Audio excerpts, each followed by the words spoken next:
Koki legendaris. Episode 42, ketemu lagi dengan Bang Ox. Jangan lupa like dan subscribe channel ini ya. Nyalakan lonceng notifikasi agar kamu tidak ketinggalan video-video terbaru dari Bang Ox. Tap tap tap, langkah kaki pria berrompi itu terdengar sangat keras, seolah-olah sedang melampiaskan amarahnya. Aneh sekali. Yuan Ming tidak marah, hanya bingung.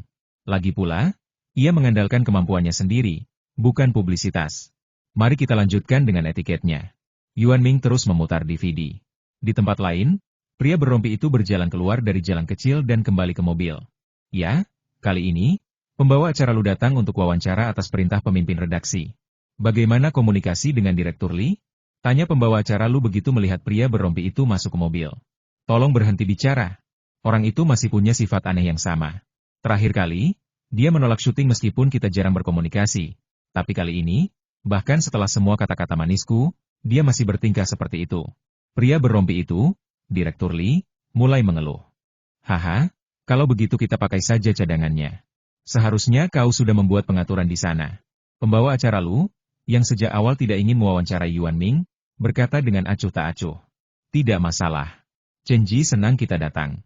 Mereka sudah menyiapkan makan siang dan sedang menunggu kita. Direktur Li tersenyum. Bagus. Ayo pergi. Ada banyak restoran. Dia pikir dia harus ke sana. Pembawa acara Lu memberi isyarat agar sopirnya menyetir. Benar. Restoran Nenek Liu itu menjadi populer berkat acara kami. Restoran itulah yang kami wawancarai setelah ditolak, lanjut sutradara Li. Ya, benar. Kudengar restoran itu sekarang cukup sukses. Kita pasti bisa kembali dan melihat bagaimana perkembangannya. Pembawa acara Lu tersenyum puas. Tentu saja, mereka akan senang. Kurasa bos muda itu tidak tahu berterima kasih. Kita sudah memberinya kesempatan gratis, tapi dia tetap menolaknya, kata sutradara Li dengan nada bangga sekaligus jijik. Haha, benar, pembawa acara Lu mengangguk setuju. Meskipun kali ini pemimpin redaksi telah menugaskannya sebagai narasumber, terakhir kali mereka seharusnya mewawancarainya, mereka justru mengirimkan orang lain, dan sang pemimpin redaksi sangat puas. Jadi, kali ini, pembawa acara Lu meminta sutradara Li untuk mengobrol santai saja dan menyelesaikan pekerjaannya. Melihat ekspresi dingin Yuan Ming, ia tidak ingin berdiri kedinginan. Syuting Chen Ji berjalan lancar. Meskipun tidak selesai dalam sehari, pembawa acara Lu tetap menginstruksikan direktur produksi untuk menyelesaikan rekaman hari itu agar dapat diserahkan kepada pemimpin redaksi. Pukul 18.50, di lantai 3 stasiun TV Mingyang, di luar kantor pemimpin redaksi, pembawa acara Lu mengetuk pintu kayu. Bagaimana hari ini? Tanya pemimpin redaksi, seorang pria parubaya yang ramah dengan wajah persegi dan pakaian kasual yang pas, ketika pembawa acara Lu mendongak. Berjalan cukup lancar. Ini rekaman hari ini. Lu, sang pembawa acara, tersenyum cerah dan dengan ahli menyerahkan rekaman tersebut. Bagus kalau berjalan lancar. Kudengar orang itu tidak banyak bicara. Pemimpin redaksi, yang sudah menyadari kepribadian Yuan Ming yang acuh tak acuh, tersenyum senang mendengar kata-kata Lu. Lumayan. Lu, yang sempat bingung, tidak menyadari bahwa pemimpin redaksi sedang membicarakan Yuan Ming. Kau tidak tahu. Lianyi si berlidah tajam itu bilang dia tidak suka bicara dengan orang lain, kata pemimpin redaksi sambil bersiap memutar rekaman untuk melihat hasil hari ini. Lianyi juga mengomentari Chen Ji. Lu kemudian menyadari ada yang tidak beres. Chen Ji yang mana? Pemimpin redaksi tampak bingung. Restoran mie Chen Ji di Jalan Liushu. Itu dia. Lu, tanpa ragu, memberikan alamatnya. Bukan restoran Yuan Ming? Ekspresi pemimpin redaksi tetap bingung. Begini, pemimpin redaksi, kami syuting Chen Ji hari ini karena bos Yuan masih belum mengizinkan kami syuting, kata Lu, dengan raut ragu di wajahnya, tiba-tiba teringat jadwal syuting beberapa hari yang lalu. Mana izinnya? Ada apa? Pemimpin redaksi kemudian berbalik dan menatap Lu dengan serius. Pertama kali kami pergi wawancara dan syuting, bos Yuan menolak. Bahkan setelah Direktur Li mendiskusikannya dengannya, dia tetap menolak. Lu Zhuzhu merasakan gelombang tekanan di bawah tatapan editor, tetapi dia menjelaskan alasannya. Jadi, kau tidak akan membahasnya lagi? Aku memintamu untuk memfilmkan toko Yuan Ming, dan kau malah memfilmkan Chen Ji? Dan itu diedit, kata editor, nadanya berubah dari gelisah menjadi tenang, yang hanya membuat Lu Zhuzhu merasa seperti sedang dalam masalah. Ini terutama karena bos Yuan sangat bersikeras, jadi kami mengaktifkan rencana cadangan, kata Lu Zhuzhu serius. Berkeras? Kau hanya pandai makan dan tidak berbicara, kan? Di mana Direktur Li? Tanya editor, tampaknya berusaha menahan amarahnya. Dia tepat di luar pintu. Lu Zhuzhu menyanjung Direktur Li dengan kejujuran yang tak tergoyahkan. Hari ini saya beritahu toko Yuan Ming sendiri telah mendongkrak PDB seluruh distrik. Dan itu belum semuanya. Di antara usaha kecil dan menengah, ia juga pembayar pajak tertinggi. Apa kau pikir Chen Jianyu punya kemampuan seperti itu? Editor itu melontarkan rentetan kata. Tidak, kata Lu Zhuzu, kepalanya tertunduk. Lalu kenapa kau masih berdiri di sana? Kaulah pusat perhatian, tapi kau tidak tahu cara mewawancarai orang yang tidak kau kenal. Malah, kau cari orang tak dikenal.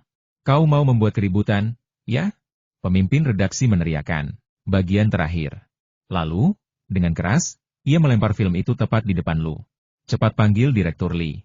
Setelah itu, pemimpin redaksi duduk, tak lagi menatap Lu. Oke. Lu mengambil film itu dan buru-buru berbalik. Dasar babi. Kau meninggalkan kami dengan fokus dan topik hangat untuk diutak-atik. Omelan pemimpin redaksi itu tertahan di kantor. Pembawa acara Lu ada benarnya. Pasti dialah orangnya.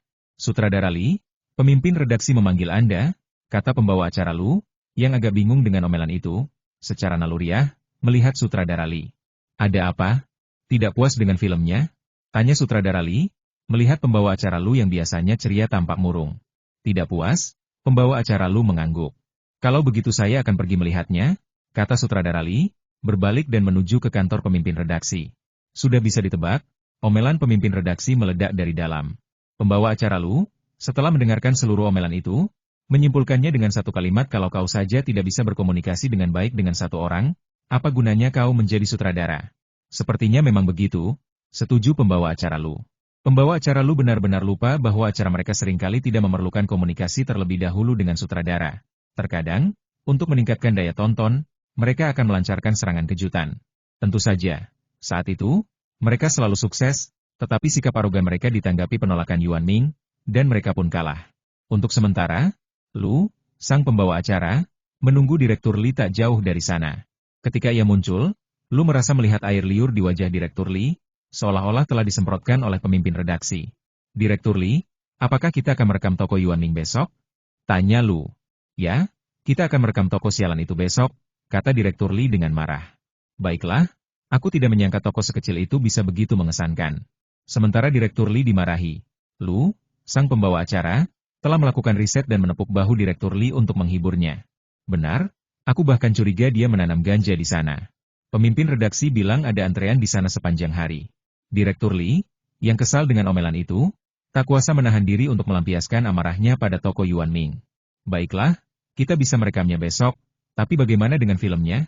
Tanya Lu sambil mengangkat filmnya. Pemimpin redaksi bilang untuk menyimpannya untuk episode berikutnya, dan harus Yuan Ming. Saat nama Yuan Ming disebut, sutradara Li menggertakkan gigi. Bagaimana mungkin sebuah toko kecil bisa begitu mengesankan? Ini tidak masuk akal. Sutradara Li dan pembawa acara Lu sama-sama bingung. Waktu berlalu dengan cepat, dan keesokan paginya, stasiun TV berkemas dan berangkat. Namun, kali ini, pembawa acara Lu yang bertanggung jawab atas negosiasi, selain sutradara Li. Lagi pula, pemimpin redaksi yang memberi perintah.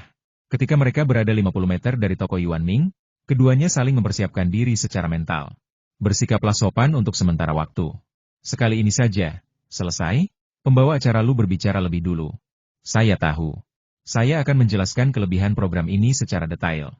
Dulu saya seorang tenaga penjualan, kata sutradara Li dengan bangga. Baiklah, saya yang akan menangani PR. Sekali ini saja. Jika rekamannya kurang bagus, kembali saja dan perbaiki. Jangan terlalu merepotkan. Pembawa acara Lu menoleh ke juru kamera di dekatnya dan berkata, saya mengerti. Juru kamera itu mengangguk. Baiklah, ayo pergi. Pembawa acara Lu memimpin rombongan menuju toko Yuan Ming. Bos Yuan, kami dari program Masters Among the People di 20 TV. Saya sutradaranya, nama belakang saya Li. Saya di sini hari ini untuk merekam Anda memasak, kata sutradara Li dengan lantang dan sopan sambil melangkah maju. Maaf, sepertinya saya menolak Anda kemarin. Yuan Ming sedang memindahkan kursi ketika ia berdiri dan berkata, mungkin saya tidak menjelaskan keuntungan program kami dengan jelas. Sekarang, saya beritahu Anda, semua restoran yang pernah tampil di acara kami menjadi populer tanpa terkecuali, termasuk kesempatan yang Anda lewatkan waktu itu. Sutradara Li berdiri di depan Yuan Ming dan berkata dengan percaya diri. Terima kasih, tapi tidak perlu. Yuan Ming menjawab dan terus memindahkan kursi. Program kami hanya merekam adegan Anda memasak, yang sama saja dengan memberi Anda publisitas gratis. Kesempatan ini sangat langka dan orang lain pasti ingin memilikinya. Direktur Li hendak berbicara tanpa henti ketika ia ditarik kembali oleh Lu. Berhenti bicara, biar aku saja.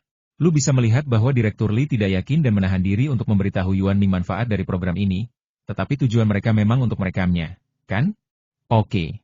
Direktur Li awalnya tidak ingin bicara lebih banyak, dan karena lu tampaknya setuju dengannya, ia mundur selangkah dan berdiri diam. Kalau begitu diamlah. Aku akan mengurus sisanya, kata Lu, lalu menarik napas dalam-dalam, meyakinkan dirinya sendiri bahwa ini hanya sekali ini saja, dan bersikap baik tidak akan sulit. Ia melangkah maju dan berbicara. Bos Yuan, begini, kita sudah berurusan 2 kali sebelumnya. Terakhir kali, kita terlalu tiba-tiba. Kali ini, aku akan memberitahu Anda sebelumnya.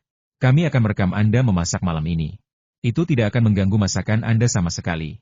Lu mendekat dan mulai menggugah perasaan dan akal sehatnya. Lagi pula, ia seorang host, jadi ia punya beberapa keahlian. Sementara itu, Yuan Ming sudah mengambil pisaunya dan mulai mengukir selagi mereka berdiskusi. Ia berpikir karena ia sudah menolak, mereka pasti akan pergi seperti terakhir kali, meninggalkannya tanpa melakukan apapun. Mengembangkan keahliannya tentu saja lebih penting. Jadi, setelah Lu selesai berbicara, Yuan Ming tetap diam, tetapi menggelengkan kepalanya. Bagaimana kalau begini?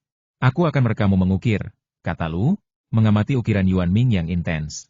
Kali ini, Yuan Ming tidak berkata sepatah kata pun atau menolak, ia hanya duduk di sana. Karena kau setuju, mari kita mulai syuting. Host Lu benar-benar tak berdaya.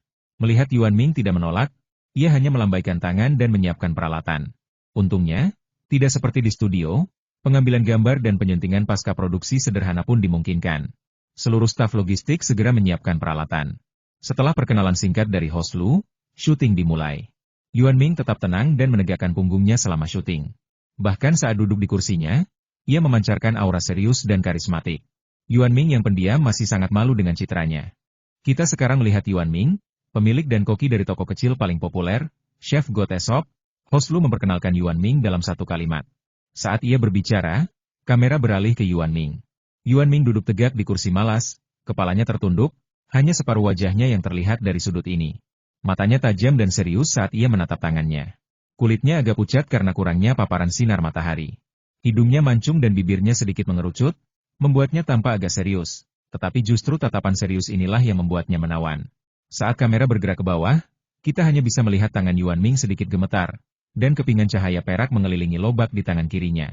Swiss, Swiss, Swiss, kulit dan daging lobak yang sebening kristal perlahan menumpuk di kaki Yuan Ming. Selama waktu ini, pembawa acara Lu terus memperkenalkan topik. Misalnya, Chef Yuan memenangkan hadiah pertama dalam kompetisi bahan langka terakhir dan diakui oleh semua pakar kuliner. Bahkan Ketua Serikat Koki memuji keterampilan memasaknya. Pujian-pujian ini, dipadukan dengan keterampilan pisau Yuan Ming yang tajam dan anggun, sungguh meyakinkan. Setidaknya itulah yang dipikirkan penonton saat itu. Aku tidak menyangka yang memperkenalkan kali ini adalah seorang koki. Pemuda itu, yang terpaku di depan TV, memperhatikan tangan Yuan Ming dengan saksama. Tunggu, orang itu pakai pisau dapur, kan? Pemuda itu tiba-tiba menjambak rambutnya, berseru kaget. Wu Hong, pelankan suaramu. Kau tidak tahu jam berapa sekarang? Dengan raungan yang keras, seorang gadis cantik muncul di hadapan pemuda itu. Bibi, lihat episode Masters Among the People, ini orang ini sungguh luar biasa, kata pemuda itu, yang dikenal sebagai Wu Hong, tanpa gentar. Ia dengan santai menggenggam tangan gadis itu dan menunjuk ke arah TV. Bilang, bisakah kau berhenti bermimpi? Mungkin ini hanya sandiwara. Gadis itu tampak muda, tetapi dipanggil Bibi oleh pemuda itu membuatnya bertingkah seperti orang tua dan memarahinya. Tidak, Bibi, lihat ini sungguh mengesankan, desak Wu Hong, sambil terus menatap gadis itu. Saat itu, TV sedang menyiarkan, Chef Yuan telah menciptakan keajaiban hanya dalam 8 bulan sejak membuka restorannya. Pelanggan berbondong-bondong datang setiap hari. Chef Yuan bahkan menggunakan mesin pencatat angka. Turis bangga mencicipi masakan Chef Yuan, dan tentu saja, pengunjung asing bukanlah hal yang aneh di restoran Chef Yuan. Lu, sang pembawa acara, meninggalkan tempat kejadian sambil tersenyum. Dan kamera kembali beralih ke Yuan Yao, yang masih mengukir seperti biasa. Ngomong-ngomong, aku diam-diam mendengar bahwa begitu Chef Yuan mulai mengukir, dia tidak pernah kehilangan fokus, jadi tidak ada yang bisa menyapanya. Tapi, pria yang seriuslah yang paling menarik, bukan? Dia terlihat sangat tampan. Oh, Xiao Lu, aku terpesona, kata Lu bercanda. Bibi, bagaimana menurutmu? Ayo kita pergi ke Chengdu, kata Wu Hong, menoleh ke gadis itu saat jeda iklan. Acara Masters Among the People lahir sepenuhnya dari popularitas A Bit of China. Acara ini dulu tayang setiap Kamis malam pukul 22 di Chengdu TV, meraih rating yang lumayan dan berada di peringkat tengah. Tentu saja, tayangan ini juga menuai kritik pedas, karena menonton makanan pada jam tersebut sama saja dengan menyiksa diri. Setiap episode diberi judul, dan episode ini diberi judul dokumenter keluarga Yuan. Setelah penyuntingan selesai, pembawa acara Lu dan sutradara Lee menghela napas lega. Lagi pula, sepanjang acara berdurasi 23 menit itu, pembawa acara Lu terus berbicara tanpa henti, sementara Yuan Ming nyaris tak bersuara, apalagi menjawab. "Fiuh, untungnya saya berhasil. Entah apa yang saya alami. TV sudah menyala, tetapi pembawa acara Lu tidak ingin menonton. Siapapun pasti bosan setelah setengah jam mengoceh seperti badut. Tetapi Lu, untuk sekali ini, tidak memperhatikan pembawa acaranya sendiri, malah bersantai dan beristirahat. Sedangkan sutradara Lee, nadanya bahkan lebih berlebihan. Aku bahkan tidak ingin menonton TV hari ini." Itulah kata-katanya yang tepat. Lagi pula, seharusnya fotografi adalah bagian termudah. Seperti memotret pemandangan dia meskipun kita harus menangkap kedalamannya, tetap saja lebih mudah daripada memotret makhluk hidup. Meskipun pembawa acara Lu dan editor Lee tidak menonton, banyak orang tetap menantikannya dengan antusias. Orang-orang ini, tentu saja, adalah para pengunjung restoran Yuan Ming yang diberitahu oleh penggemar beratnya, Tang Qian. Mereka merasa terhormat bisa melihat Yuan Ming di TV. Film dokumenter Yuan, yang sebelumnya menjadi topik hangat bagi pembawa acara Lu, mendapat respons yang luar biasa setelah dirilis. Misalnya, anak muda seperti Wu Hong, yang bercita-cita menjadi koki, dan banyak pencinta kuliner. Setelah siaran pukul 10 malam itu dan tayangan ulang keesokan harinya, Yuan Ming menjadi sensasi di seluruh kota. Kalian lihat master kemarin? Koki itu sangat tampan. Dua wanita di dalam bus sedang berdiskusi. Salah satu dari mereka, seorang pencinta kuliner berpengalaman, sudah melahap sekantong kecil keripik kentang tanpa bertanya apapun. Tentu saja, aku ingin melahap patung terakhirnya, kata wanita pencinta kuliner itu, mulutnya menganga. Hei, kau benar-benar ingin makan sesuatu yang begitu indah? Kau harus menyimpannya. Seorang gadis lain mencubit pipi gadis pencinta kuliner itu dengan tidak puas. Bening sekali, seperti bunga kristal asli. Seharusnya bisa dimakan, bantah gadis pencinta kuliner itu dengan tidak yakin. Kemudian mereka berdua mulai mengobrol tentang apakah itu bisa dimakan. Sementara itu, forum pencinta kuliner tempat San Ming aktif bahkan lebih populer. Bahkan sudah membangun gedung pencakar langit. Aku tidak menyangka Bos Yuan terlihat begitu fotogenik. Dia lebih cantik dari bunga. Yuran Ziluo, orang di atas salah paham. Ini pertama kalinya kita melihat Bos Yuan mengukir sesuatu secara langsung. Bunga apa ini? Indah sekali. Hei, anak bodoh. Yang kulihat adalah keterampilan pisau yang tak tertandingi. Benar, keterampilan pisau. Lagi pula, itu diukir dengan pisau dapur. Itu menyilaukan mata titaniumku. Membaca selalu mabuk. Kalian semua salah paham. Sekarang, aku sarankan siapapun pergi ke toko Chef God pada hari Minggu untuk menunggu. Bagi pecinta kuliner, ayo daftar. Kaligrafi dan seni lukis pemuda. Begitu lantai kaligrafi dan seni lukis pemuda muncul, semuanya kembali normal, dipenuhi para pecinta kuliner yang mendaftar untuk bergabung. Pengaruh Yuan Ming menyebar dalam lingkaran-lingkaran kecil yang sempit, sementara ia sibuk menyiapkan makanan untuk wanita cantik itu. Kau bilang kita bisa memesan apapun yang kita inginkan? Jiang Changxi, mengenakan gaun hitam dan kemeja lengan panjang, tampak cantik dan seksi saat duduk di kursi, berkata dengan serius. Yang kukatakan adalah, kalian bisa memesan apapun yang kalian inginkan, kata Yuan Ming serius, menatap dua orang di hadapannya. Satu-satunya orang lain yang tidak dicantumkan Yuan Ming, tentu saja, adalah orang yang datang bersama Jiang Changxi-nya. Catatan Yuan Ming yang kesepian, tidak ada orang lain. Hei, apa maksudmu? Aku membawa orang ini ke sini, dan kau akan menolak? Jiang Changxi langsung bertanya, menggebrak meja. Kak Jiang, tidak, terima kasih.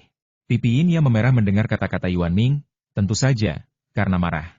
Tidak, aku hanya ingin memberitahumu bahwa aku tidak mengatakan itu saat itu. Yuan Ming mengerutkan kening dan menjelaskan. Jiang Changxi pertama-tama mendorong Yin-nya ke bawah, lalu berbicara. Tapi kau tidak bilang aku tidak bisa membawa siapapun untuk makan bersamaku. Jiang Changxi menatap Yuan Ming dengan bangga dan berkata. Memang tidak. Yuan Ming mengangguk setuju. Baru kemudian Yin-ya duduk di bawah tekanan Jiang Changxi, tetapi rona merah di wajahnya masih belum hilang. Sepertinya dia masih sangat marah. Baiklah, sekarang saatnya memenuhi janji kita. Kita harus memesan, kata Jiang Changxi dengan sikap bak ratu. Menunya sudah di sini, silakan makan. Yuan Ming menunjuk ke menu berbentuk teratai yang indah di atas meja. Menu lagi, kata Jiang Changxi segera, sambil melihat satu menu. Silakan, Yuan Ming dengan tegas mengeluarkan sebuah menu. Jiang Changxi dikenal karena sifatnya yang riuh. Teriakannya sebelumnya mengejutkan Yuan Ming. Lagi pula, pendengaran Yuan Ming memang buruk, dan teriakan seperti itu seperti menyalakan petasan di telinganya. Agar telinganya tidak sakit, Yuan Ming membiarkannya begitu saja. HMPH. Yin Ya mendengus dingin sambil mengambil menu dari Yuan Ming. Ia mengenakan kemeja hitam Hepburn berkerah tinggi, dengan kancing-kancing seperti giok putih menghiasi blus hitamnya. Warna hitamnya dengan sempurna menonjolkan kulitnya yang seputih giok, membuatnya tampak sangat cantik. Kecantikan tetaplah indah bahkan saat marah. Meskipun Yuan Ming merasa kemarahannya tak terjelaskan, ia tetap menganggapnya indah. Jika kau ingin memesan sesuatu, berikan aku 2 porsi siku babi dongpo dulu. Jiang Changxi sudah lama menginginkan hidangan ini, tetapi hanya bisa menghabiskan satu saja rasanya masih agak kurang memuaskan. Maaf, aturannya masih berlaku, kata Yuan Ming sambil menunjuk aturan di dinding. Kalau begitu, kamu bisa pesan apa saja. Jiang Changxi berkata tanpa menyerah. Ya, kamu tidak perlu bayar. Kamu bisa memesan satu dari seluruh menu, asalkan kamu bisa menghabiskannya. Yuan Ming mengangguk dengan sangat wajar. Kompas, cepat atau lambat kamu akan menjadi kompas yang sesungguhnya. Jiang Changxi terdiam. Kalau begitu, makanan yang perlu disiapkan sebelumnya ini harus siap dipesan. Yin Ya mengiyalah. Ya, sudah siap. Yuan Ming mengangguk, tampak sempurna. Bos Yuan, kamu tidak akan pernah menemukan pacar seperti ini. Jiang Changxi menghela napas. Tidak, hanya saja perempuan terlalu pendiam. Yuan Ming menatap mereka berdua dengan serius dan berkata, haha, Xiao Ya, kamu juga pesan siku dongpo. Ini yang paling mahal. Aku kasihan sekali padanya. Jiang Changxi berkata kepada Yin Ya di sampingnya. Oke, aku juga mau siku dongpo. Yin Ya melihat menu dan berkata langsung tanpa menatap Yuan Ming. Tidak masalah, silakan tunggu. Ketika Yuan Ming mengatakan ini, suaranya sangat lembut, tetapi nada Yin Ya dingin. Silakan pesan apapun yang kau mau. Aku bisa mendengarmu. Melihat Yin Ya terdiam dan Jiang Changxi yang sedang berpikir keras menyiapkan pesanannya, Yuan Ming pun membayar. Ia mengeluarkan uangnya sendiri dan meletakkannya di atas meja, membuat keduanya menatap Yuan Ming. Apa yang kau lakukan? Tanya Jiang Changxi terus terang. Membayar, kata Yuan Ming, seolah menanyakan pertanyaan yang sudah kau tahu jawabannya. Omong kosong, kenapa kau membayar sendiri? Jiang Changxi merasa setiap momen berbicara dengan Yuan Ming adalah ujian kesabaran. Bayar dulu, baru makan. Itu aturannya, kata Yuan Ming tenang. Kau bayar saat aku mentraktirmu, jadi kau harus membayar sendiri saat kau makan sendiri? Jiang Changxi balas bertanya, tak bisa berkata-kata. Tentu saja. Yuan Ming mengangguk seolah sudah biasa. Kau membuka toko sendiri, memasak makanan sendiri, dan membayarnya sendiri? Aku penasaran, apa kau sudah jadi ahli kompas? Seru Jiang Changxi terkejut. Aku hanya memberi contoh. Ekspresi Yuan Ming serius. Bos Yuan, kau benar-benar menang. Jiang Changxi merasa tak berdaya sekaligus sedikit terkesan. Bertahan pada sesuatu dalam jangka waktu lama itu sulit. Misalnya, bangun pagi setiap hari adalah sesuatu yang hanya sedikit orang yang bisa melakukannya secara konsisten selama 10 tahun. Berpegang teguh pada prinsip bahkan lebih menantang. Karena itu, Jiang Changxi dan Yin Ya sangat mengagumi Yuan Ming. Aturan yang ditetapkan Yuan Ming lah yang membuat mereka menaatinya. Bodoh dan membosankan, tiba-tiba Yin Ya berkata saat Yuan Ming berbalik. Yuan Ming mengerutkan kening, melirik Yin Ya, agak bingung. Namun dalam hati ia menduga, mungkin dia merasa sedikit bodoh karena membayarku. Tapi aku memang diperlakukan tidak adil. Sekalipun merasa diperlakukan tidak adil, Yuan Ming tak bisa mengatakannya dengan lantang. Kembali ke kompor, Yuan Ming mengesampingkan semua itu dan fokus menyiapkan bahan-bahan. Sambil menyajikan 2 porsi siku babi dongpo, Jiang Changxi dan Yin Ya memesan sisa makanan mereka. Seperti biasa, Yuan Ming membayar terlebih dahulu sebelum mulai menyiapkan makanan. Bos Yuan benar-benar gigih, desah Jiang Changxi pada Yin Ya. Dia benar-benar tidak tahu apa-apa, keluh Yin Ya. Haha, benar juga. Yin Ya kita yang cantik bahkan tidak tahu bagaimana bersikap sopan di sini. Dia benar-benar tidak tahu apa-apa. Jiang Changxi tertawa dan mulai menggoda Yin Ya. Kak Jiang, bukan itu yang kumaksud. Wajah Yin Ya yang cantik dan mulus langsung memerah, kali ini benar-benar malu. Apa-apaan itu? Lihat acara TV baru-baru ini. Bos Yuan tiba-tiba ditaksir banyak gadis muda. Apa kau tidak khawatir? Jiang Changxi, seorang wanita yang telah kehilangan 3 pekerjaan, merasa mudah menggoda seorang gadis. Apa hubungannya denganku? Yin Ya memalingkan muka, berbicara dengan wajar. Haha, kalau kau bilang tidak apa-apa, ya sudahlah. Ayo makan. Bos Yuan secara khusus mengundang kita ke sini. Wu Hai dan yang lainnya iri sekali. Melihat wajah Yin Ya yang memerah, Jiang Changxi berhenti bercanda dan membicarakan hal lain. Jiang Changxi harus mengakui bahwa ia sabar dan peduli terhadap wanita cantik. Suasana di kedai kecil itu harmonis, dan aroma makanan lezat tercium samar-samar di udara, meskipun sudah larut malam. Suasana di stasiun TV juga ceria, dengan pemimpin redaksi memuji pembawa acara Lu. Rating, Masters Among the People, melonjak 2 peringkat kali ini. Selamat semuanya. Pemimpin redaksi berbicara, dan penonton pun terdiam. Namun masih terdengar bisikan-bisikan. Sepertinya Yuan Ming sangat populer. Sutradara Li mendengus. Untungnya, sudah selesai, kata pembawa acara Lu sambil tersenyum lebar. Namun, menurut hukum Murphy, semakin Anda tidak ingin bertemu seseorang, semakin besar kemungkinan orang itu akan muncul di hadapan Anda. Dokumenter Yuan ini direkam dengan baik. Setelah memberi selamat kepada semua orang, pemimpin redaksi berbalik dan berkata kepada pembawa acara Lu yang berdiri di sampingnya. Terima kasih, pemimpin redaksi. Pembawa acara Lu menahan senyumnya dan berkata dengan nada menahan diri. Bagus sekali, lanjutkan kerja bagusmu. Pemimpin redaksi menepuk bahu host Lu. Baiklah, tunggu, apa maksudmu dengan melanjutkan?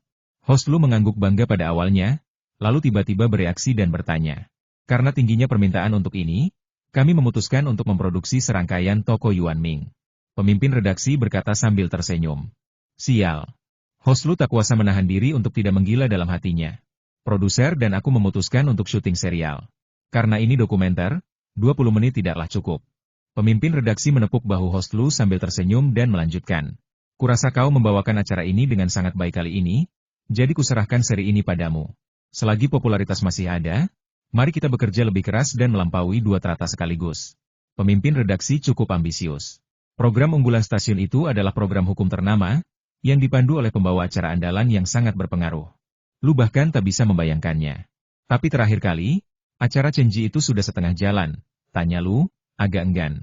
Bercanda, terakhir kali saya mewawancarai Yuan Ming, dia tidak berkata sepatah kata pun, bahkan bergumam pun tidak. Pengalaman yang sungguh tidak menyenangkan. Apa masalahnya? Tahan saja dulu. Kita bicarakan lagi setelah syuting dokumenter selesai, kata pemimpin redaksi dengan acuh tak acuh. Tapi, aku mengandalkanmu. Tapi, Lu, aku serahkan tanggung jawab berat ini kepadamu. Tapi, ngomong-ngomong, ingatlah untuk berkomunikasi selama wawancara. Meskipun diam tidak masalah untuk episode ini, tetap penting untuk fokus pada komunikasi. Lu, yang disela 3 kali berturut-turut, benar-benar terdiam. Pemimpin redaksi menundukkan kepalanya untuk memilah beberapa dokumen, lalu mendongak dan bertanya, Lu, ada yang lain? Tidak ada yang lain. Redaktur, saya akan bekerja, kata Lu tanpa daya. Silakan, dan ingat untuk tidak merasa tertekan, kata pemimpin redaksi dengan sengaja. Lu mengangguk dan pergi dengan tenang. Kembali ke tempat duduknya, Lu, sang pembawa acara, melihat peringkat dan tak kuasa menahan desahan, campuran antara rasa sakit dan senang. Yuan Ming, tentu saja, tidak menyadari kesedihan Lu. Ia masih belajar etiket makan barat. Lagi pula, ia sudah lama mendapatkan penghargaan, dan sudah waktunya untuk memberikannya. Namun Yuan Ming tidak kekurangan kesabaran. Saat itu pukul 3 sore, matahari bersinar terang, dan Yuan Ming, yang jarang tidak mengukir, duduk di pintu masuk toko. Mataharinya cerah hari ini, kata tetangganya, Tuan Tong, sambil tersenyum dan menyipitkan mata. Sangat cerah, sangat nyaman. Yuan Ming mengangguk. Xiao Yuan, sudah waktunya kamu mencari pacar. Seseorang seusia Tuan Tong tentu saja peduli dengan hal-hal ini. Ya, aku juga sedang berusaha. Yuan Ming mengangguk serius. Senang mendengarnya. Aku melihat begitu banyak gadis datang dan pergi dari tempatmu. Sebaiknya kau segera bertindak, kata Tuan Tong sambil tersenyum. Ya, Yuan Ming mengangguk. Yuan Ming mengobrol dengan tetangganya yang sudah tua, menikmati hangatnya sinar matahari, tetapi suasana antara Wu Hong dan bibinya tidak begitu menyenangkan. Wu Hong, sudah kubilang, dia tidak menerima murid. Hentikan. Wanita cantik itu masih sama cantiknya dengan alis segelap tinta hitam dan mata sebening air musim gugur, tetapi sekarang dia marah, wajahnya yang cantik memerah. Bibi sudah jauh-jauh datang ke Chengdu bersamaku. Kenapa Bibi masih mengkhawatirkan hal ini? Tanya Wu Hong bingung. Kau pikir aku mau ikut? Itu karena aku mengkhawatirkan Bibi. Wanita cantik itu mengerutkan kening, wajahnya dipenuhi kepasrahan. Bahkan jika dia tidak menerima murid, aku masih bisa membuatnya menerima mereka.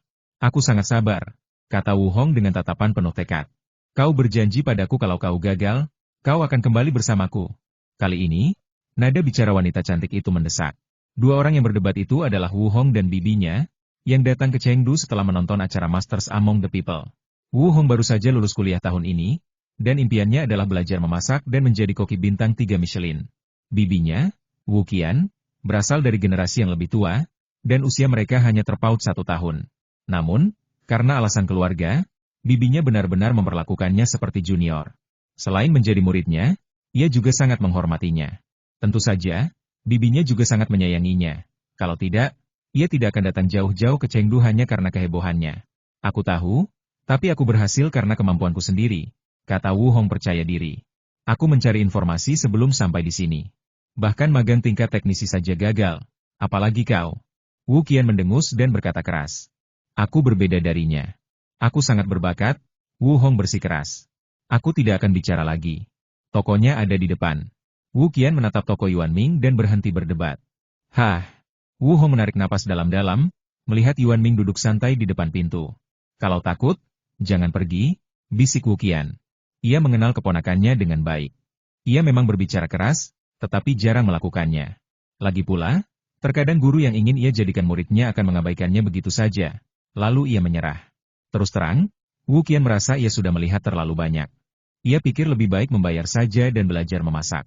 Tidak perlu menjadi murid. Namun Wu Hong bersikeras bahwa menjadi murid adalah pilihan terbaik, dan tak seorang pun bisa membujuknya. Halo, Yuan Ming. Aku Wu Hong. Aku melihat keahlian mengukirmu di acara Masters Among the People. Sungguh menakjubkan, sungguh agung dan menakjubkan, jadi aku ingin menjadi muridmu.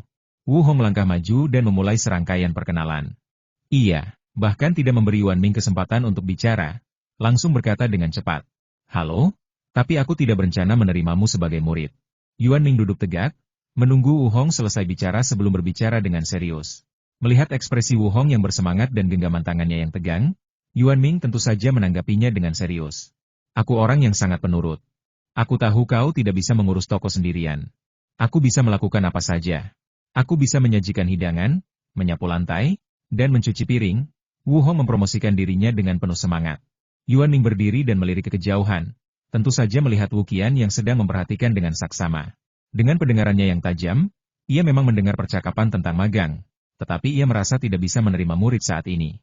Bahkan dengan Wu Hai, ia hanya menukar mereka, dan menerima mereka sebagai murid. Meskipun, mengingat daya rusak dapur Wu Hai, ia tidak berani menerimanya. Lagi pula, brisket pelangi dan sejenisnya masih segar dalam ingatannya, dan Yuan Ming tidak ingin berlumuran ket. Maaf, ini tidak butuh bantuan, dan ada orang yang bertanggung jawab atas detailnya. Kembalilah bersama bibimu, kata Yuan Ming tenang. Tapi aku melakukan ini tanpa bayaran, aku tidak butuh gaji. Wu Hong merasa banyak orang akan tergoda dengan ini. Itu hanya kerja serabutan. Terima kasih, tapi tidak, terima kasih. Yuan Ming tetap menolak dengan serius. Kenapa kau tidak menerimaku? Tanya Wu Hong langsung. Mungkin karena Yuan Ming tidak memiliki kesombongan seperti koki lain, Wu Hong jauh lebih berani bertanya langsung. Yuan Ming memang orang yang baik hati. Lagi pula, jika koki lain tiba-tiba dihadapkan oleh orang asing seperti itu dan diminta menjadi muridnya, orang yang baik hati akan berbalik dan pergi tanpa mempedulikannya. Orang yang pemarah mungkin akan mengatakan beberapa patah kata secara langsung, tetapi Yuan Ming menolak dengan tegas. Karena aku tidak berencana untuk menerima murid, alasan Yuan Ming sama seperti sebelumnya. Yuan Ming, selama kau tidak setuju, aku tidak akan pergi, kata Wu Hong tiba-tiba. Tidak perlu. Kembalilah, Yuan Ming akhirnya mengerutkan kening dan berkata. Namun, Wu Hong menatap Yuan Ming dengan keras kepala, berdiri di pintu toko Yuan Ming. Wah, anak muda yang gigih, gumam Bostong sambil tersenyum. Namun Yuan Ming mengabaikannya, langsung mengambil bangku dan kembali ke toko untuk menyiapkan bahan-bahan makan malam. Gagal, ikut aku, kata Wu Qian setelah melihat Yuan Ming masuk. Tidak, aku ingin menunggu di sini, kata Wu Hong tegas. Kau sudah berjanji padaku, kata Wu Qian dengan marah. Bibi, kau kembali dulu. Aku akan membuat Yuan Ming setuju untuk menerimaku sebagai muridnya. Wu Hong berkata kepada Wu Qian dengan tatapan tegas. Bocah, dengarkan aku. Kita masih bisa belajar di sekolah. Wu Qian meraih tangan Wu Hong. Tidak, aku ingin dia menjadi muridku. Wu Hong berkata dengan tatapan tegas. Lalu apa yang kau inginkan dari Bibi? Wu Qian sangat marah. Bibi, berjanjilah padaku, kata Wu Hong lagi. Baiklah, baiklah. Beri hormat pada tuanmu, dan aku akan pergi dulu, kata Wu Qian dengan marah, berbalik dan berjalan pergi. Hei, Bibi, santai saja, kata Wu Hong, tanpa gentar. Anak nakal itu. Wu Qian marah sekaligus geli, tetapi ia tetap pergi tanpa menoleh.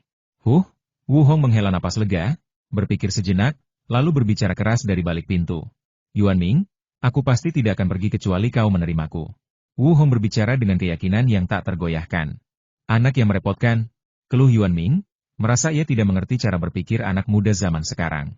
Dia mungkin akan segera pergi. Namun Yuan Ming tidak peduli, terus rajin menyiapkan bahan-bahan untuk makan malam. Waktu berlalu begitu cepat ketika kau fokus pada sesuatu, dan itu juga berlaku untuk Yuan Ming. Tepat saat ia bersiap-siap, pelanggan pertama tiba. Bos Yuan, kau bahkan menyewa penjaga pintu? Kata Chen Wei dengan kasar. Kurasa tidak. Mereka hanya berlatih meditasi berdiri, kata Man Man sambil tersenyum. Mungkin Bos Yuan begitu menawan, jadi kau kesini hanya untuk menemuinya, kan? Bos Yuan? Canda Jiang Changxi. Masih di sana? Yuan Ming sedikit terkejut. Dari sudut pandangnya, ia tidak bisa melihat Wu Hong lagi. Lagi pula, antrean di luar pintu sudah penuh dengan orang-orang yang menunggu makan malam. Tentu saja dia masih di sana. Sepertinya di zaman dahulu, ada seorang pria berdiri di salju di luar pintu Cheng, dan sekarang pria ini berdiri di salju di luar pintu Yuan. Wu Hai mengelus kumisnya, tampak menyombongkan diri. Kurasa dia tidak punya kegigihan seperti itu. Man Man tidak setuju. Kita lihat saja nanti, kata Jiang Changxi, mengangkat alis dan duduk. Benar, Man Man mengangguk. Waktunya makan malam, kata Yuan Ming dengan tenang. Jia sudah memesan. Jiang Changxi segera meminta Yao Jia untuk memesan. Saya harus keluar dan melihat-lihat. Teknisi Cheng, yang diam-diam memperhatikan dari samping, tak kuasa menahan diri untuk berpikir demikian, mengingat bahwa makan malam akan memakan waktu cukup lama. Teknisi Cheng melihat Wu Hong berdiri di pintu begitu ia tiba hari ini, tetapi ia tak terlalu memikirkannya. Ia bergegas masuk dan menunggu untuk melakukan apa yang ia bisa. Tahukah Anda? Teknisi Cheng sekarang pada dasarnya mencuri pekerjaan dari Yao Jia dan Shen Min.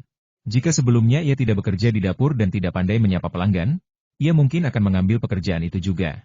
Lagi pula, ia sekarang menyapu lantai, mengelap meja, menyajikan hidangan semua yang tidak ia lakukan. Untuk sesaat, ia tak menyadari Wu Hong datang ke sini untuk belajar darinya. Tetapi setelah mendengarnya, ia tentu saja penasaran dan ingin bertanya. Kudengar kau juga datang ke sini untuk belajar dariku? Tanya teknisi Cheng begitu melihatnya. Ia juga penasaran siapa teknisi ini. Lagi pula, teknisi Cheng tidak tahu apa-apa tentang televisi. Jadi ia berasumsi begitu saja. Ya, kata Wu Hong, berdiri di pintu selama hampir 3 jam tanpa seteguk air pun. Suaranya lemah. Kau tidak bisa melakukan itu. Kau masih muda, jadi kau pasti jenius. Cobalah kemampuan memasakmu, mungkin kau punya kesempatan. Teknisi Cheng cukup antusias, meskipun lebih dari segalanya, ia merasakan empati. Tapi aku tidak bisa memasak. Jadi dari mana kau mendapatkan keterampilan itu? Tanya Wu Hong lemah. Tidak punya keterampilan? Pendatang baru? Teknisi Cheng terkejut. Kali ini, Wu Hong hanya mengangguk tanpa berkata apa-apa. Kalau begitu, begini yang harus kau lakukan. Bos Yuan pemalu dan berhati lembut. Cobalah memanggilnya Tuan setiap saat, kapanpun. Mungkin itu akan berhasil, saran teknisi Cheng, mengingat sebuah adegan dari novel seni bela diri. Mengenai mengapa ia tidak melakukannya, ia tidak bodoh. Bagaimana jika Yuan Yao benar-benar membencinya? Apakah itu akan berhasil? Wu Hong skeptis. Lagi pula, dia belum mengakuinya, jadi siapa yang tahu kalau memanggilnya Tuan akan menyinggung Yuan Yao? Tentu saja, aku sudah cukup lama bersama Bos Yuan. Teknisi Cheng ingin mengatakan hari, tetapi kemudian menyadari itu tidak meyakinkan dan segera mengubah nadanya. Baiklah, aku akan mencobanya. Wu Hong mengangguk dengan sungguh-sungguh. Semoga berhasil. Teknisi Cheng tampak ramah dan baik hati. Jika satu berhasil, mungkin aku juga bisa. Mengambil satu tidak masalah, dan 2 juga wajar. Teknisi Cheng, dengan wajahnya yang ramah, merenung dengan serius. Ini, minumlah air. Ini dari bos kami. Teknisi Cheng melewati Yao Jia, yang sedang membawa segelas air. Benarkah? Wajah Wu Hong berseri-seri karena gembira. Tentu saja, Bos Yuan yang terbaik. Yao Jia mengangguk. Terima kasih, terima kasih. Wu Hong mengambil mangkuk keramik biasa dan meneguk air hangatnya. Minumlah airnya. Bos Yuan menyuruhmu pergi cepat, kata Yao Jia, sambil mengambil kembali mangkuk itu. Tidak, aku harus menjadi muridnya. Wu Hong menyeka mulutnya, pikirannya tenang. Apapun yang terjadi. Yao Jia, enggan membujuknya, mengambil mangkuk dan kembali. Namun, Wu Hong diam-diam tetap teguh. Sepertinya apa yang baru saja dikatakan orang itu benar. Yuan Ming berhati lembut dan mudah tersinggung. Aku masih punya kesempatan, Wu Hong menyemangati dirinya sendiri dalam hati. Reputasi Bos Yuan kita semakin meningkat. Ada tawaran jutaan dolar, seorang koki yang berebut menjadi muridnya, Ling Budi, yang selalu berusaha merebutnya, dan sekarang ada pemuda yang benar-benar bertekad untuk menjadi muridnya. Para pengunjung yang mengantre mulai berbisik-bisik. Benar, tapi acara TV itu dibuat dengan sangat baik, lebih baik daripada apapun di film. Para pengunjung mengangguk setuju. Itu hanya efek khusus. Bagaimana bisa dibandingkan dengan karya Bos Yuan yang asli? Kata pengunjung lain dengan nada meremehkan. Itu benar, pengunjung itu setuju. Tapi menurutmu berapa lama orang ini bisa bertahan? Para pengunjung masih penasaran. Itu belum jelas. Mereka menggelengkan kepala. Ayo, kita bertaruh. Pemenangnya mengumpulkan uang untuk datang makan malam di sini. Gulianlah yang selalu memulai taruhan. Kau lagi. Taruhan apa kali ini? Pengunjung itu masih tertarik ketika mendengar tentang pengumpulan uang untuk makan malam. Ayo kita bertaruh berapa lama dia bisa bertahan, kata Gulian terus terang. Ada 3 pilihan 2 hari, 3 hari, dan yang terakhir 5 hari atau lebih. Tentu saja, jumlah orangnya tidak boleh lebih dari 100. Gulian menunjuk Wu Hong diam-diam dan berkata, kenapa tidak 1 hari saja? Kurasa 1 hari sudah cukup. Lagi pula, aturan Bos Yuan bukan cuma main-main, tanya pengunjung itu bingung. Hari ini sudah 1 hari, kata Gulian cerdik. Benar. Kalau begitu 2 hari lagi, bertaruh 50 yuan. Pengunjung itu langsung memilih jumlah hari minimum. Kurasa 3 hari masih pilihan yang bagus. Tentu saja, ini karena kemampuan memasak Bos Yuan, kata pelayan itu langsung. Suasana tiba-tiba menjadi ramai. Bicara. Aku akan berhasil. Seru Wu Hong, tersipu mendengar komentar-komentar itu. Ruangan itu hening sejenak, dan butuh beberapa saat bagi seorang pelayan untuk angkat bicara. Anak muda, bukannya kami tidak yakin kau akan menang, tapi Bos Yuan terlalu, kau tahu maksudku, kata pelayan itu sambil menggelengkan kepala. Ya, Bos Yuan memang hebat dalam segala hal, kecuali terlalu. Sahut pengunjung lain. Benar, semua orang yang makan di sini tahu masakan Yuan Ming memang top, tapi agak itu saja. Seorang gadis tak kuasa menahan diri untuk berkata. Terlalu apa? Wu Hong menatap para pengunjung, semuanya dengan ekspresi kalian tahu maksudku, benar-benar bingung, tidak tahu apa yang mereka maksud. Terlalu disiplin, kata para pengunjung serempak. Bagus juga kalau disiplin, kata Wu Hong, bingung, tapi tetap saja. Ya, punya aturan memang bagus, tapi setidaknya orang lain mau tunduk. Tapi di Bos Yuan, aturannya dipatuhi sepenuhnya. Tak kenal ampun, kata Gulian, yang memulai taruhan. Kudengar bahkan saudara-saudara Bos Yuan pun masih harus antre, kata seorang pengunjung yang pernah melihat San Ming. Bukankah ada selebritas yang datang terakhir kali? Dan itu sama saja. Seorang pengunjung tiba-tiba teringat. Benar, jadi kau tidak istimewa. Bos Yuan tidak akan menerimamu. Gulian mengangkat bahu, mengiyakan. Belum tentu. Wu Hong mengepalkan tangannya, masih enggan menyerah. Bercanda, jika dia menyerah sekarang, maka 3 jam berdiri di sana tidak akan ada artinya. Wu Hong merasa dia masih bisa bertahan. Jadi terkadang, keengganan untuk menyerah berasal dari investasi awal, dan rasa takut kehilangan sekarang. Dengan demikian, tekad Wu Hong yang awalnya ragu untuk menjadi muridnya menjadi semakin kuat. Bos Yuan, apakah Anda punya hidangan baru? Hidangan baru? Pertanyaan pertama Emma Zida saat memasuki restoran adalah, hidangan baru. Lagi pula, dia memang ahli dalam membuat hidangan baru. Tuan Ma, maaf, kami tidak punya hidangan baru akhir-akhir ini, kata Yao Jia langsung. Saya tidak menjelek-jelekan Anda, tapi Bos Yuan, Anda menjadi malas dan dekaden. Ma Zida memegangi dadanya, raut wajahnya dipenuhi kesedihan yang mendalam. Tuan Ma masih humoris seperti biasa, kata Yao Jia sambil tertawa kooperatif. Hampir setiap kali hal ini terjadi, Yao Jia atau Shen Min cukup kooperatif, meskipun tentu saja, mereka biasanya mengincar Wu Hai dan kelompoknya. Lucu sekali, cuma bercanda, dengus Wu Hai. Mengerikan, aku hanya ingin mencoba sesuatu yang baru, kata Ma Zida polos. Cepat duduk dan makan, orang-orang di antrean di belakangnya mulai mendesak mereka. Itu memang candaan, tetapi intinya adalah apakah mereka bisa menikmati hidangan lezat mereka lebih cepat atau lambat. Oke. Aku akan memesan 1 porsi nasi goreng sekarang juga, kata Ma Zida memohon, sebelum menoleh ke Yao Jia. Oke, tunggu sebentar. Yao Jia memeriksa ponselnya, mengonfirmasi pembayaran, dan mengangguk sambil tersenyum. Kamu mau makan apa hari ini? Setelah melayani Ma Zida, Yao Jia mengalihkan perhatiannya ke seorang pemuda yang duduk di dekatnya. 1 nasi goreng telur. Pria ini juga memesan pilihan yang sederhana, hanya nasi goreng telur. Oke, total 188, kata Yao Jia sambil tersenyum. Makan dulu, bayar nanti. Pria itu tampak seperti orang baru. Dan tatapan Yao Jia agak bingung sebelum ia menyadari apa yang sedang terjadi. Ya, begitulah kebiasaan di sini, Yao Jia mengangguk. Oke, tunggu sebentar. Jari-jari pemuda itu sangat ramping dan halus, dan ia mengulurkan tangan dan mulai meraba-raba saku jaket hitamnya. Namun, saat tangannya masuk, ekspresi wajahnya menjadi agak samar, dan butuh waktu cukup lama. Untungnya, Yao Jia tidak terburu-buru. Jia, satu daging sapi di sini. Seorang pengunjung restoran di dekatnya berteriak dengan antusias. Pemuda di depan Yao Jia masih memasukkan tangannya ke dalam saku, bahkan tidak menariknya keluar. Saku jaketnya tidak terlalu besar, tetapi tangan pria ini seperti merogoh kantong harta karun Doraemon, dan ia belum menunjukkan tanda-tanda akan keluar. Wajahnya semakin aneh, rona merah bercampur keringat. Pak, saya akan ke sana dan mengambil pesanan saya dulu, kata Yao Jia lembut, tanpa terburu-buru. Baiklah, silakan. Pemuda itu mengangguk dengan sungguh-sungguh, tangannya masih di saku. Baiklah, Yao Jia mengangguk dan pergi. Saat Yao Jia pergi, pemuda itu menghela napas lega, tanpa terasa. Pak, meskipun ini pertama kalinya saya bertemu Anda di Wanming S, saya rasa Anda membutuhkan ini. Ma Zhida tiba-tiba berkata, tepat ketika pemuda itu sedang berjuang. Sebelum pemuda itu sempat menjawab, 2 lembar uang kertas Mao Zedong baru muncul di depan matanya. Uang itu sangat baru, seperti uang kertas baru lainnya, dengan warna cerah dan garis-garis yang tajam. Uang itu tampak sangat bagus di tangan, atau begitulah yang dipikirkan pemuda itu.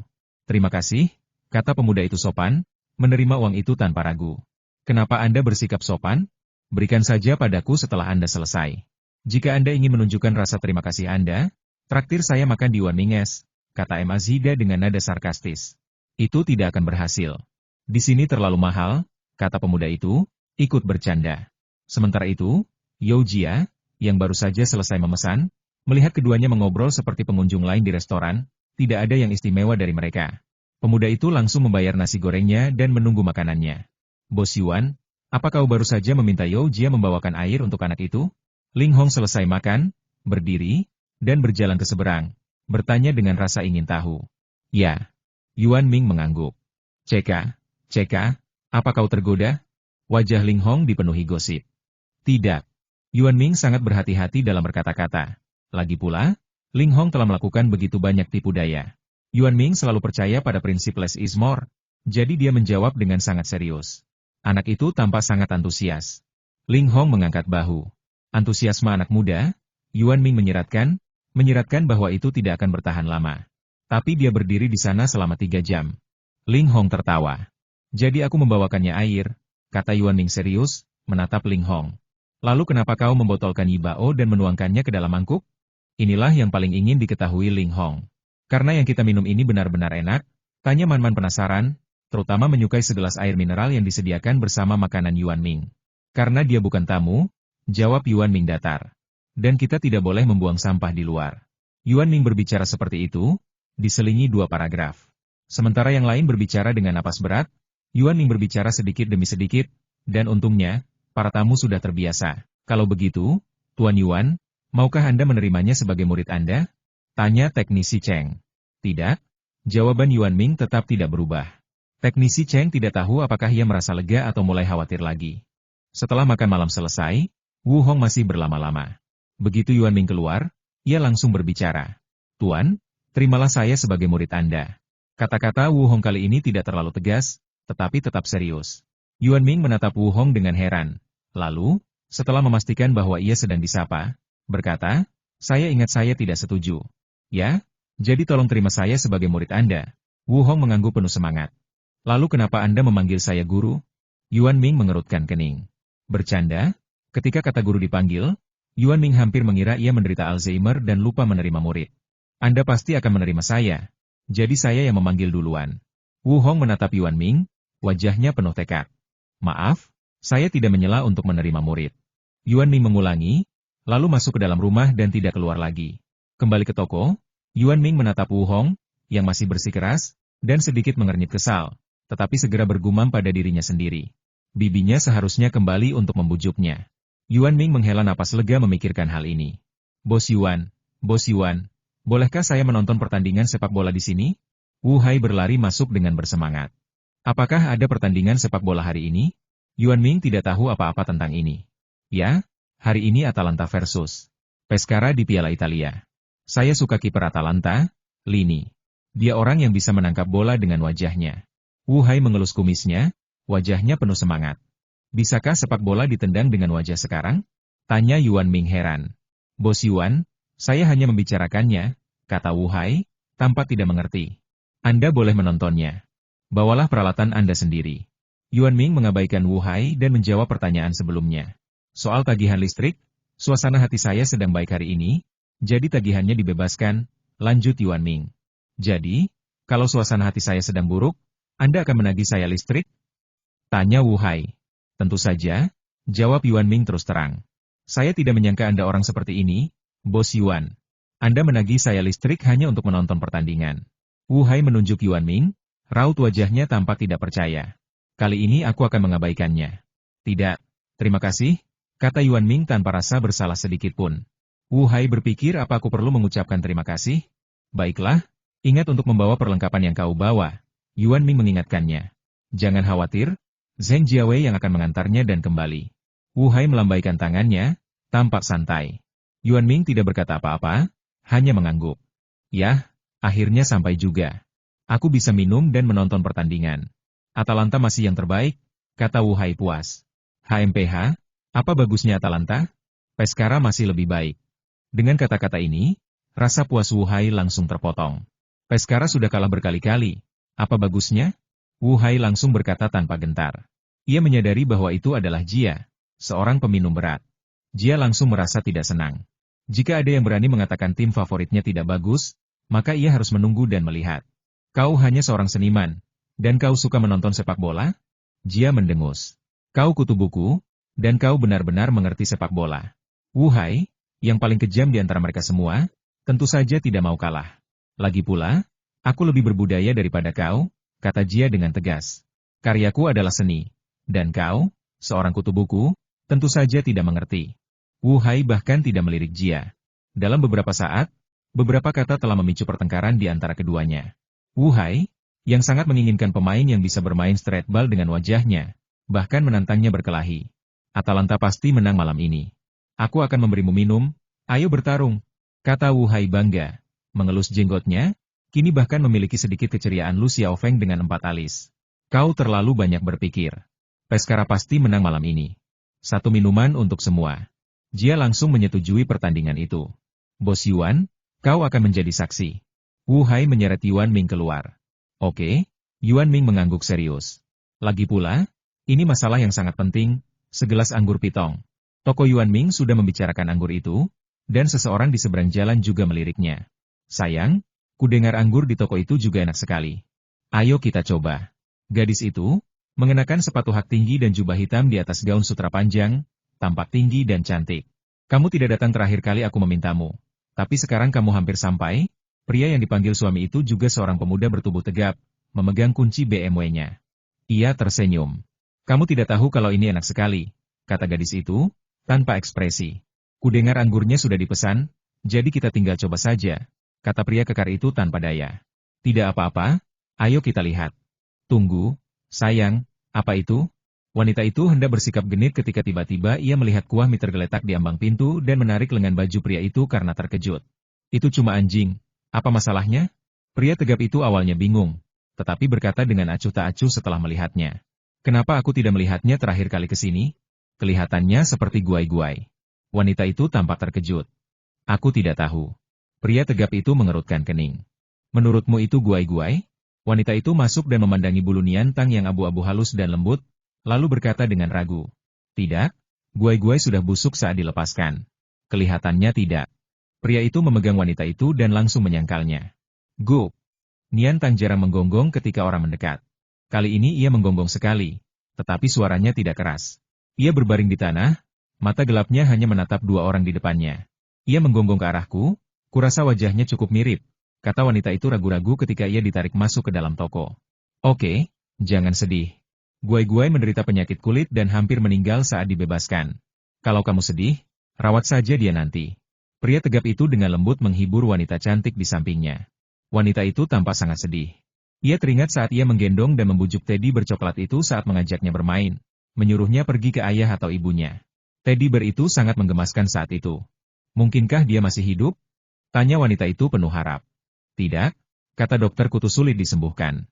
Jangan dipikirkan. Ayo kita minum. Pria kekar itu menepuk punggung wanita itu untuk menghiburnya. Pria kekar itu tidak percaya bahwa Noodle Soap adalah guai-guai. Lagi pula, mereka sudah mengganti 2 rumah sakit hewan ketika membuang anjing itu di luar. Tetapi kutu itu menyebabkan guai-guai terus-menerus menjilati lukanya, membuatnya mustahil untuk sembuh.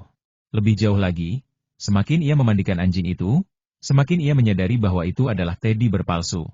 Karena semua alasan ini, mereka melepaskannya. Noodle Soap, yang berdiri di luar pintu, bahkan tidak menoleh, tidak menunjukkan reaksi lain. Ia terus mengawasi pintu toko Yuan Ming dengan saksama. Lihat, anjing ini benar-benar mirip guai-guai sekarang. Bagaimana kalau kita bawa dia pulang? Kata wanita itu, sedikit genit, sambil meraih lengan pria kekar itu. Tidak, tolak pria kekar itu tanpa berpikir 2 kali. Kenapa? Tanya wanita itu bingung. Ini anjing liar, jadi pasti kotor. Ayo kita beli satu di toko hewan peliharaan. Guai-guai, itu saja, kata pria kekar itu menenangkan. Baiklah, kalau begitu aku mau minum, dengus wanita itu. Baiklah, pria kekar itu setuju dengan enggan. Kalau begitu, pergilah bertanya, wanita itu memberi isyarat agar pria kekar itu maju. Mereka, yang sedang minum di kedai sudah naik ke atas, hanya menyisakan Yuan Ming di lantai dasar, menyiapkan makanan. Kebiasaan Yuan Ming sehari-hari adalah memilah bahan-bahan apapun yang bisa ia gunakan, membiasakan diri dengan bahan-bahan tersebut, memperdalam pemahamannya, dan menciptakan hidangan yang lebih lezat. Ini telah menjadi hasratnya. Jadi, hanya ada 3 orang di kedai saat ini, pasangan muda itu dan Yuan Ming. Oh, bukankah ini Tuan Yuan? Halo, pria kekar itu mengangguk, lalu melangkah maju dan menyapa dengan keras. Halo, ini sudah lewat jam makan malam, jadi kami tidak bisa menerima Anda. Yuan Ming mengangguk, lalu berbicara langsung. Aku tahu. Kudengar kau punya anggur, jadi aku datang untuk menanyakannya. Pria kekar itu mengangguk, lalu dengan bijaksana menyebutkan anggur itu. Ya, kami menyediakan 3 kendi anggur setiap hari. Yuan Ming mengangguk, menunjuk ke menu di dinding. Bagus sekali. Masakan Tuan Yuan sangat enak, pasti lezat juga. Pria kekar itu terus memuji. Terima kasih. Sudah malam, Yuan Ming berterima kasih dengan sopan, lalu dengan sopan pamit. Terbayang adegan penyajian teh dalam drama-drama zaman dulu. Yuan Ming diam-diam mengambil gelas di atas meja dan menyesapnya. Memberi tamu air itu cukup elegan. Yuan Ming mengangguk puas dalam hati. Tidak. Kami datang ke sini hari ini hanya untuk minum. 5.888, ya? Bolehkah saya transfer? Kata pria kekar itu sambil tersenyum sambil mengeluarkan ponselnya. Maaf, anggurnya sudah habis terjual, kata Yuan Ming serius. Tolong buat pengecualian. Bos, 3 teko sehari terlalu sedikit untukmu. Wanita di sebelah pria kekar itu berbicara dengan lembut. Ini aturan toko kami. 3 teko sehari, kata Yuan Ming ringan. Aturan sudah mati, tapi orang-orang masih hidup. Kita masih bisa membuat pengecualian. Pria kekar itu juga berkata sambil tersenyum. Maaf, jam operasional toko sudah berakhir. Silakan santai. Setelah mengatakan itu, Yuan Ming mengambil cangkir dan minum air lagi. Arti dari menjamu tamu dengan teh kini sangat jelas. Benarkah? Nada suara pria kekar itu sedikit marah kali ini. Ini aturannya, kata Yuan Ming ringan. HMPH, lupakan saja. Wanita itu tak kuasa menahan diri untuk berkata. Oke, ayo pergi. Pria kekar itu merasa tidak puas, tetapi ia tidak bisa berbuat apa-apa. Lagi pula, kita hidup dalam masyarakat yang diatur oleh hukum. Kebebasan berdagang adalah aturan universal. Anda tidak bisa memaksakan penjualan. Ya, wanita itu mengangguk. Sedikit amarah masih terpancar di wajah cantiknya, tetapi ia menahannya dengan baik. Tap-tap-tap, mereka berdua bergegas keluar pintu. Langkah mereka lebih cepat dari biasanya. Saat melewati Noodle Soap, mereka bahkan tak menoleh ke belakang, apalagi berpikir untuk mengadopsi Noodle Soap. Mimi itu, yang terlentang tengkurap, memperhatikan mereka pergi, lalu mendengkur pelan, begitu pelan hingga Yuan Ming, yang berada di dalam toko, tak mendengarnya. Namun, itu hanyalah insiden kecil, yang hanya diketahui oleh Noodle Soap dan pasangan muda itu. Wu Hong, yang berada di pintu, telah pergi ke kamar kecil. Sekembalinya, sebelum sempat melihat Noodle Soap yang baru saja tiba, ia dihentikan oleh bibinya. Wu Hong, hentikan. Sudah malam. Pulanglah, kata Ukian, agak tak berdaya, menatap keponakannya yang telah berdiri di sana cukup lama. Bibi, aku belum berhasil. Wu Hong enggan, tetapi sungguh lelah. Kembalilah besok. Mereka sedang bersiap-siap tutup sekarang, kata Wu Qian lembut, menatap toko yang kosong. Apakah itu akan memberi Tuan alasan untuk tidak menerimaku? Wu Hong tampak gelisah. Karena kau memanggilku Tuan, itu pasti tidak akan terjadi, kata Wu Qian yakin. Benarkah? Wu Hong menatap Yuan Yao, yang tidak menunjukkan reaksi apapun, lalu menatap bibinya dengan agak ragu. Ya, bukankah kau baru saja memanggilnya Tuan? Mungkin dia hanya ingin mengujimu. Wu Qian tidak memahami situasinya dengan jelas, jadi dia hanya memberikan penjelasan yang logis. Tapi mereka berdua menunggu lama sekali, berdiri di tengah salju. Wu Hong, agak enggan menyerah, memikirkan ambisinya sendiri. Ia berbicara lebih keras, sengaja berharap bisa menarik perhatian Yuan Ming. Tapi kau juga sudah menunggu hampir 4 jam. Ayo kembali besok, kata Wu Qian sambil menarik napas dalam-dalam. Baiklah, kalau begitu, kembalilah besok, kata Wu Hong, kepalanya tertunduk, melirik Yuan Ming, yang bahkan tidak melihat ke arah pintu. Bagus, ayo pergi, kata Wu Qian riang, melangkah maju dan menarik Wu Hong. Pelan-pelan, Bibi, kakiku pegal, seru Wu Hong. Lihat dirimu, kau sudah berdiri begitu lama. Ayo kembali. Bibi membeli banyak makanan lezat. Wu Qian, yang merasa kasihan pada Wu Hong, segera memperlambat langkahnya. Yuan Ming, yang berada di toko, menghela napas lega. Akhirnya pergi, kata Yuan Ming, bersyukur, lalu teringat kata-kata terakhir Wu Hong. Kau lelah berdiri selama 3 jam. Kau agak mual. Yuan Ming meregangkan kakinya pelan dan terkekeh. Pekerjaan koki itu berat, dan berdiri seharian bukanlah hal yang aneh. Misalnya, Yuan Ming, yang baru saja mendapatkan sistemnya, menghabiskan hampir 12 jam sehari untuk berdiri. Untungnya, toko itu milik Yuan Ming, dan ia sudah terbiasa. Hahaha. Tawa terbahak-bahak dari lantai 2, dan suaranya tak salah lagi Wuhai. HMPH, membosankan, diikuti dengusan dingin Jia. Sudah kubilang Atalanta akan menang. Ayo, beri aku anggurnya. Wajah Wuhai tampak puas, kumisnya berkibar. Itu cuma kucing buta yang menangkap tikus mati. Jia dengan enggan meneguk segelas anggur, kata-katanya keras kepala. Ya, tikus mati 20 dan 21. Hahaha. Wuhai tak tahu kapan harus berhenti, dan terus menyombongkan diri. HMPH. Jia terdiam, jadi ia hanya bisa mendengus dan pergi. Permainan telah usai, dan waktu penutupan hampir tiba. Para pengunjung yang puas pergi satu demi satu. Jia, merasa terhina, sangat marah. Lagi pula, ia selalu mencintai Peskara. Bahkan setelah pulang dan mandi, ia masih belum bisa menerimanya, duduk di tempat tidurnya dan memikirkan permainan itu. Lupakan saja, tidur, desah Jia dan berbaring. Sementara itu, Wu Hai dengan gembira tertidur. Setelah tidur nyenyak semalam, Wu Hai pergi ke toko Yuan Ming pagi-pagi sekali. Seperti biasa, untuk menunggu sarapan. Jia melakukan hal yang sama, bangun pagi-pagi dan bergegas ke toko Yuan Ming. Ini hampir terjadi setiap hari, ingin minum. Toko Yuan Ming telah membantu mengatur jadwal tidur Jia. Lagi pula, jika ia begadang, ia tidak akan bisa bangun untuk undian, yang berarti tidak boleh minum. Namun terkadang keadaan berubah, setidaknya bagi Jia. Pintu masuk toko Yuan Ming seperti biasa, penuh sesak dengan orang-orang, menunggu dibuka. Tentu saja, 2 saluran berita yang mirip manusia itu sangat penting Liu Ziming dan Pan Ning. Apakah kamu menonton pertandingan tadi malam?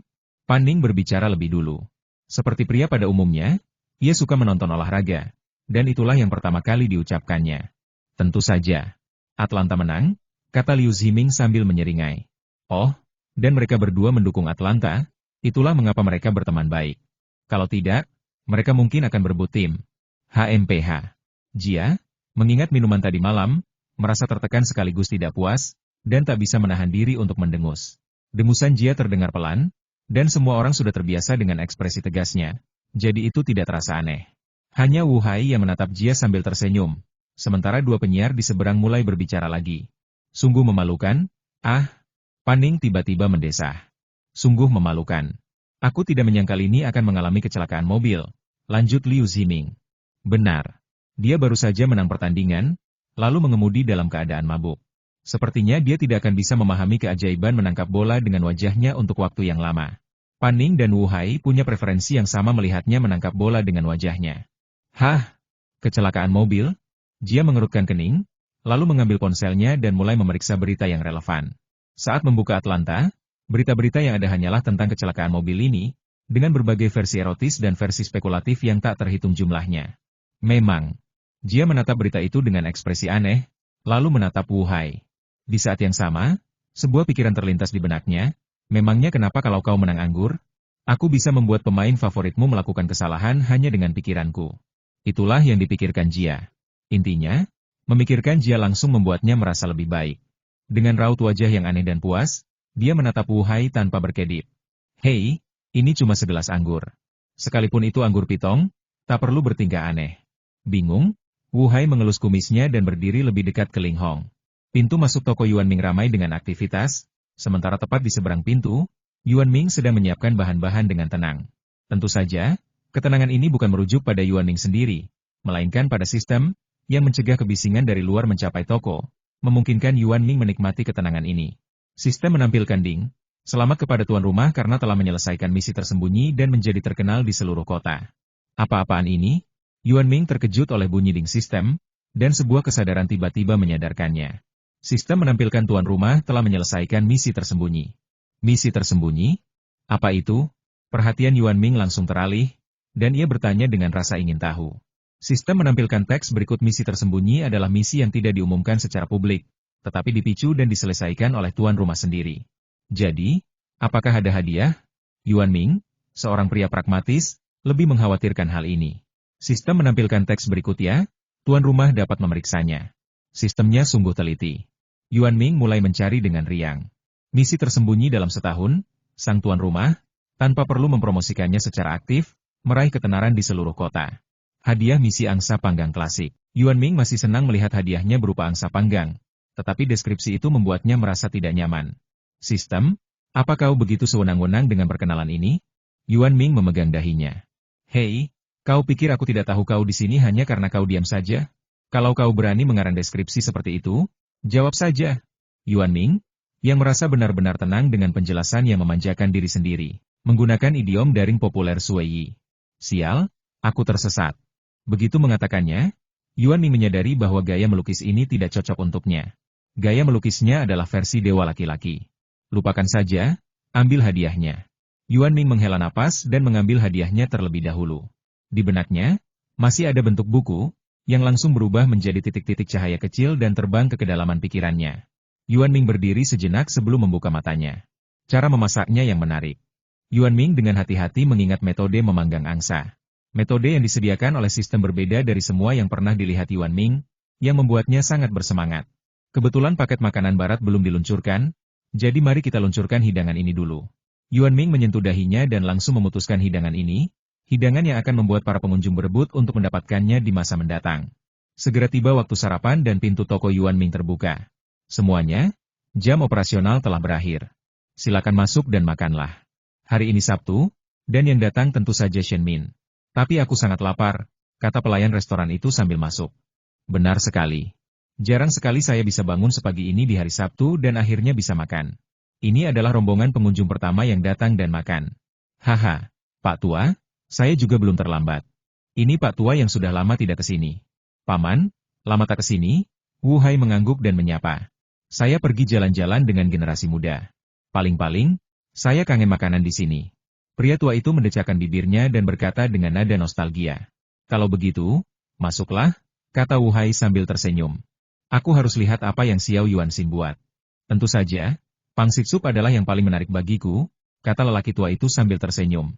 Hari ini kami menyajikan pangsit sup, ujar Yuan Ming spontan sambil melihat lelaki tua yang sudah lama tak dilihatnya. Baguslah. Aku sangat merindukan roti ini saat aku jauh dari rumah. Pria tua itu bergerak secepat angin dan tiba di posisinya dalam waktu singkat. Shen Min, bawakan. Yuan Ming mengeluarkan bambu hijau zamrud dan berbicara langsung kepada Shen Min. Baiklah. Shen Min segera mengambil nampan itu. Saya hanya memanfaatkan usia saya, jadi silakan saja, kata lelaki tua itu sambil tersenyum. Beri aku satu porsi pangsit sup, kata Ling Hong segera. Bercanda, dia susah payah makan ini, tapi tetap saja dia tidak bisa memakannya berkali-kali. Bos Yuan, kita harus menyiapkan lebih banyak pangsit sup. Ling Hong menatap Yuan Ming dengan serius. Kita bukan burung. Kita bisa kenyang hanya dengan makan pangsit sup kecil, lanjut Ling Hong. Tidak kecil. Ukuran ini seharusnya yang terbesar di antara pangsit sup biasa, kata Yuan Ming sambil menggelengkan kepala. Kamu juga tahu itu biasa saja. Tapi Bos Yuan, keahlianmu luar biasa. Jadi tidak perlu meniru yang biasa-biasa saja itu. Ling Hong memang pantas menjadi pelaybau sukses, dan pujiannya kepada orang lain begitu tinggi. Ceka-ceka, anak ini pintar sekali bicaranya, kata lelaki tua itu sambil menikmati hidangan lezat itu dengan santai. Bagus sekali. Wu Hai pun menyempatkan diri untuk mengangguk di tengah kesibukannya. Tidak perlu, menurutku itu bagus. Yuan Ming menerima pujian itu begitu saja, lalu menolak usulan Ling Hong. Restoran Yuan Ming, hidangan paling rumit dan mahal akan segera muncul. Kegiatan review buku pertama. Guru, bisakah Anda menerima saya sebagai murid Anda hari ini?